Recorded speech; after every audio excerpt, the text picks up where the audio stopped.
Good afternoon, everybody, and thanks for the lovely introduction, and it's really nice to see you all. My argument today is that the relationship between politicians and officials in government is both unclear and going through a period of change, and that ultimately this is a constitutional issue because the public needs to understand how accountability works and who's accountable for what. And I think that this changing landscape in central government is affecting the whole public sector. And I'll give examples of health and local government, as well as the not-for-profit sector. So let's begin with some context. I won't go as far back as Florence in the wonderful video, but I will start with the Northcote Trevelyan reforms of 1853, which is often used as the cornerstone of the role of the civil service in our Westminster system, and ending a period of patronage where people appointed their chums to government positions. The British, because of these reforms, decided to copy imperial China and introduce examinations in order that we had a civil service based on merit. And of course, that's why we have our very own mandarins taking the lead from imperial China. And this was absolutely at the cornerstone of an impartial civil service appointed on merit that worked for political masters of the day. And I guess it feels very different now, doesn't it, in terms of where we are, the respect for that system, which has really stood 170 years, but probably in the last decade has seen the greatest question about, does our civil service deliver what we need? Along the way, we probably saw things like Yes Minister in popular drama, where Sir Humphrey would try and confound the minister by his subtle arts. But for people in Whitehall, it's nothing, absolutely nothing like Yes Minister. It's really more like the thick of it, and you know, the daily diet is sort of governed by media management and short-term issues, and on the whole, often senior officials are on the back foot rather than trying to confound ministers. It really is absolutely nothing like Yes Minister. Not to say that probably wasn't once the case, and if you think of the Crossman Diaries in the 1960s, he clearly at times lived in fear of Dame Evelyn Sharp, the first woman permanent secretary who supposedly Sir Humphrey was based on. Now, our Westminster system also has, of course, lots of other checks and balances within it, and some of these fall on officials as well. The control of money, in particular, falls on responsibilities for the accounting officer.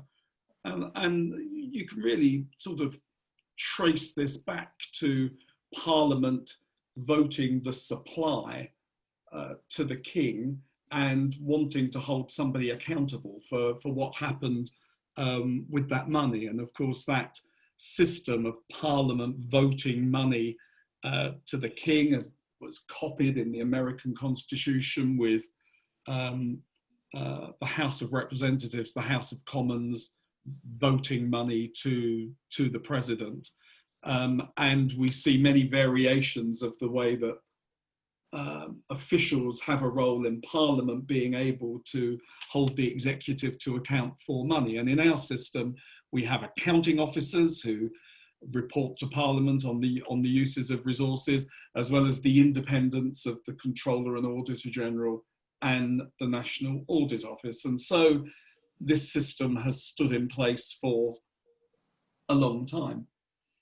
I suppose in the last few years, we've noticed that the system is beginning to change. One of the checks and balances in our system is that if the accounting officer, the permanent secretary, feels that poor value for money is going to be achieved, he or she recognises that ministers are elected and have the mandate in order to override their concerns as an official. But the system is to ask for a direction, to write to the Secretary of State and to say, I think this affords bad value for money, but I'm asking for your direction, your order to go ahead and do it. And increasingly over a period of years, it's noted that the number of directions has decreased. In the last Parliament, we had one direction in the whole 5 years issued at the very end of Parliament. And independent commentators such as myself and lots of other people would say that, does this appear as evidence that civil servants are frightened to speak truth unto power, and that they're frightened of using their constitutional check and balance role to ask for a direction because they're frightened that they will lose their job? And I think that probably is the case. And of course, we've had lots of high profile failures where in the old days, one would have expected a direction to be asked for. I suppose the one that we often talk about is kids company, where every department thought that they didn't afford value for money and wasn't sure where all the money was going, but they were told to go ahead and do it because ministers really, really wanted to fund kids company because they really believed in them.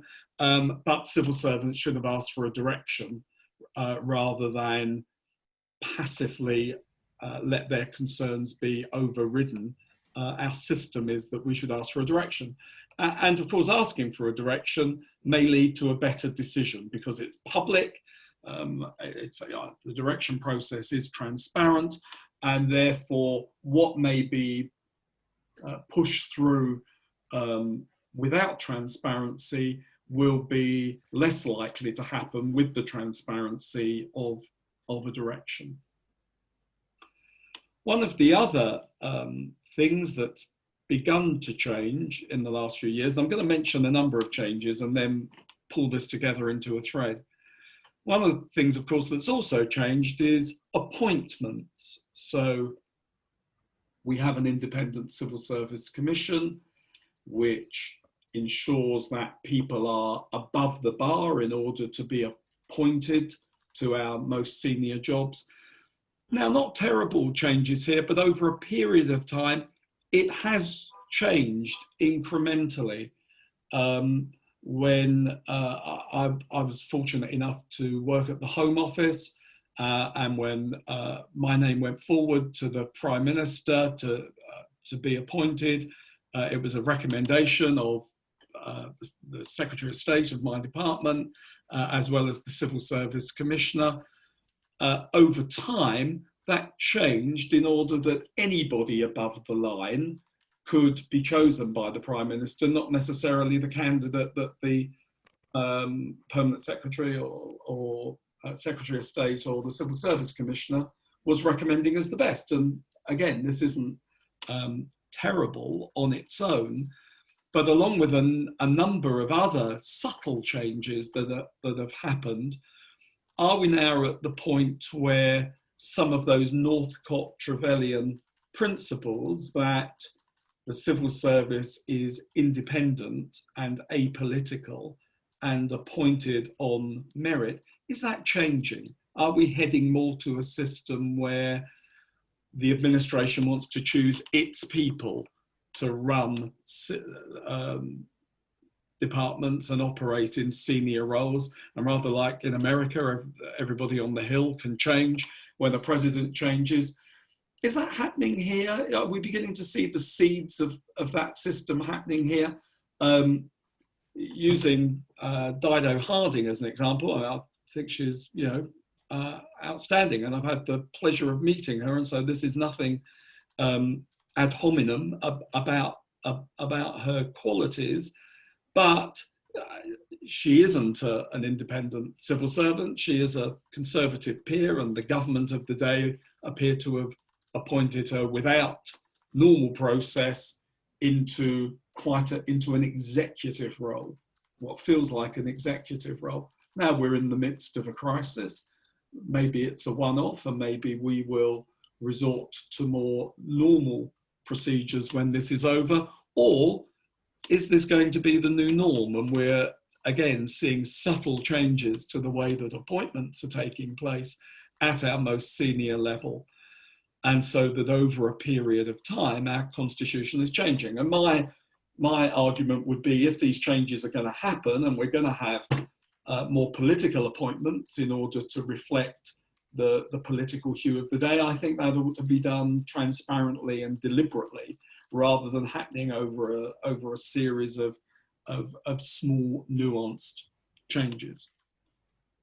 Finally, there's always been a bit of fudge in central government around our system. The Osmotherly rules cover, for example, the evidence that as a senior official, as an accounting officer, the evidence I would give to Parliament, and that I'm speaking for the Secretary of State rather than myself. But this can lead to quite blurred relationships between officials and ministers. Certainly in my own career, I thought there were some things that we should tell Parliament that they were asking for. Ministers took the contra view and said that we shouldn't make it available to them, as is their right. But actually, before Parliament, it was me saying that I wasn't making it available because I was speaking for the government, even though myself personally would have made it available. So these things get quite blurred. What really is the official saying? What really is the official saying because they've been told to do so by their Secretary of State, even when the official is appearing, say, before the Public Accounts Committee as an accounting officer with a direct responsibility to Parliament to account for the money. This settlement doesn't cover the whole public sector. So to give an example of local government, it's a very different relationship between officials and elected politicians. As a former local authority chief executive, my advice is not privileged. I don't only give that advice to the administration of the day. I give my advice to all councillors, and including the leader of the opposition. And my advice is on the face of a public report. Officers recommend, politicians decide, but the advice that officers give is made public in order that the public can see what advice is being given. That's very different to central government, where advice is privileged and certainly not made available to the opposition in the way that it is in a local authority. I guess the feel of the National Health Service, many of you at today's event will be from the National Health Service, where it does have a set of independent organisations with their own boards, but actually the feel of it is that it is also a bit nearer to the civil service model, or the Westminster model, than the local authority model, where there is some central decision making that can override what a board wants. Actually, that I think creates quite a lot of difficulties at the moment. I'm an accountant, I'm chief executive of CIPFA. Probably in the last 5 years, we've had more ethical concerns raised from directors of finance in the NHS, that they've been ordered to report the wrong numbers in order to help the department make its vote, its budget to Parliament, which people feel is unethical, and that they feel that it's wrong that they're being told to report the wrong numbers. We've had more cases of that in the last 5 years than probably the last 20 years put together. Again, just to run this theme, these are blurred lines of accountability, aren't they? If finance directors are being told to report up the wrong numbers, where does the accountability lie for the public to understand what decisions are being made based on what numbers or what facts or or what evidence. My central argument, I guess, is that, I absolutely believe in democracy and that we elect people to make decisions on our behalf, but I don't believe it's a blank check to make any decision in any way. And I think any system has to have checks and balances, and that we are seeing subtle changes to the checks and balances of our system, the appointment of the civil service, the way that expert opinion is taken into account. I think we're seeing a sort of change by stealth over a period of time. I guess the other big change we're seeing at the moment, just in the last year or two, is a feeling that civil servants are accountable for failure, and we've had a string of resignations, but are ministers accountable for poor performance anymore, as was often the thought? Textbooks will talk about Sir Thomas Dugdale, who resigned over the Critchell Down affair. There was no sense that he had any responsibility for it, but as the minister, he felt that he should take ministerial responsibility and resign, even though it wasn't his fault. Well, we're light years away from that now, aren't we? Where there is a sense amongst the public that ministers won't resign, even if it is their fault. While meanwhile, we've had a string of resignations of senior officials who clearly are often bearing the brunt for things that have gone wrong. And I guess over the last 6 months, can we tell what SAGE is recommending, what the government is deciding to do on SAGE's advice, or for the public, does it all feel a bit blurred? Now, I think one of the problems is that officials themselves are not necessarily held in high regard. I think we're living through an era of populism where there's mistrust of the elite and there's mistrust of the civil service as much as there's mistrust of many of our other institutions. And that worries me. It worries me that the constant blaming of officialdom or bureaucracy undermines its ability to speak truth unto power and to act as a bulwark within our constitution. Of course, the senior law officer of the government has resigned recently, Sir Jonathan Jones, because he feels that the law shouldn't be broken, international law should not be broken. Alex Thomas of the Institute for Government wrote within the last few days, the resignation of one top lawyer had little effect on the government's behaviour, which shows the hollowness of the argument that the civil service can, in these circumstances, be a constitutional bulwark. The civil service has no independent legitimacy, and ministers, in the end, get their way. I think that's pretty well summed up. So, what would I like? What should things look like? Clearly, we want to reside in a country where decisions are made because people have a mandate to make a decision, but they're based on evidence, based on options. People making those decisions and receiving that advice have experience that they can draw on, that the voice of those affected is part of the decision making, which must be within the law. There is transparency and accountability for what's being recommended and what's being decided. And of course, there is an appropriate risk appetite with public money and use of resources, and that the principles of integrity operate throughout. My argument today, and I look forward to the discussion on this, is that the constitutional role of officials within our framework is changing, and therefore it's getting harder to get good decisions. And I think particularly during a crisis, it's very easy to make quick decisions using the excuse of expediency. But actually, I would say that in a time of a crisis, we need the better decisions than ever. Otherwise, we run the risk of doing the wrong things at the wrong time, which can make things even worse. I'm on my 4th chief exec role. I've been lucky to be a non-executive director as well in the health service. I presently chair an investment fund, a PLC in the city.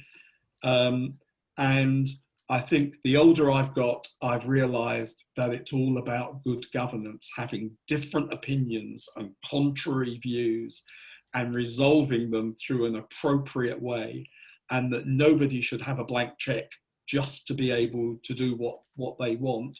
And I fear at the moment that a number of things are building up, which means the traditional role of the civil service, which has a constitutional role, is changing. That's my allotted time. I'll tell one small anecdote because I've got 30 seconds left.